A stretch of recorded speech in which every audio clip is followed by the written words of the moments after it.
નમસ્કાર મિત્રો, મારું નામ ચુડાસમા કૈલાસ. હું આઈડી યુનિટ સુરત અંતર્ગત સ્પેશિયલ એજ્યુકેટર તરીકે કામ કરું છું.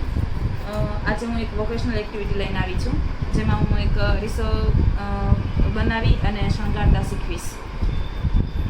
જેમાં આપણે એક પૂઠાની જરૂર પડશે, એક અરીસો છે નાનો અમથો, અને બીજા થોડાક મોતી અને થોડાક સ્ટોન અને ફેવિકોલ.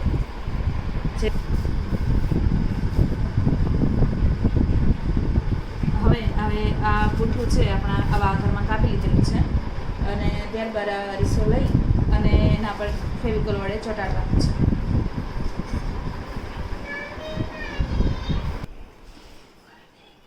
જેમાં આ અરીસાને આપણા પૂઠા ઉપર ફેવિકોલ વડે ચોંટાડી લઈશું.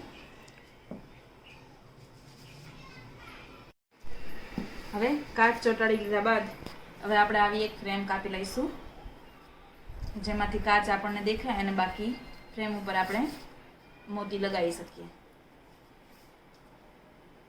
અને ફ્રેમની ઉપર આપણે આવો કાગળ ફ્રેમ જેવો કટ કરી અને લગાવી લઈશું. હવે આ કાગળને આપણે આ ફ્રેમ ઉપર લગાડીશું.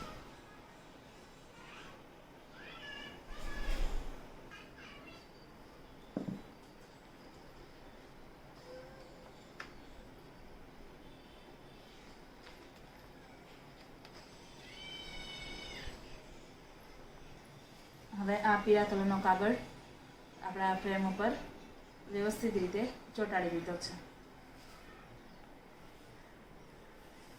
હવે આ આપણે ફ્રેમમાં કાગળ ચોંટાડ્યો છે. હવે આપણા અરીસા ઉપર લગાવી દઈશું.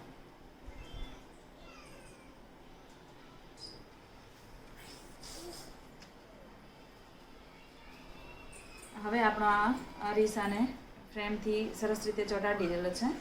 હવે ત્યારબાદ આપણે આ મોતીથી અરીસાને થોડોક ચોંટાડીને થોડુંક આકર્ષક બનાવીશું.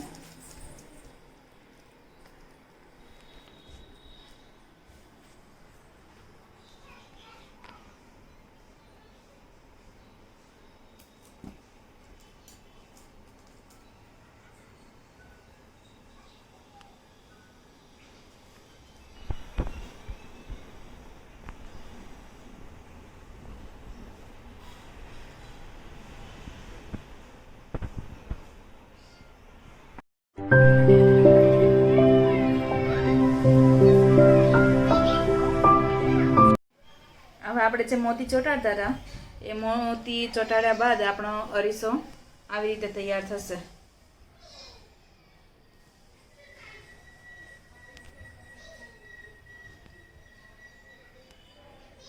જે સરસ દેખાઈ રહ્યો છે. અને આપણા દિવ્યાંગ બાળકો આવી પ્રવૃત્તિ સ્કૂલમાં પણ કરતા હોય છે, અને ઘરે પણ આપણા બાળકો આવી પ્રવૃત્તિ કરી શકે છે. અને આના દ્વારા બાળક 18 વર્ષ પછી બી આમાંથી આર્થિક ઉપાર્જન મેળવી શકે છે, જે આપણા દિવ્યાંગ બાળકોને ખાસ ઉપયોગી નીવડશે એવું હું માનું છું.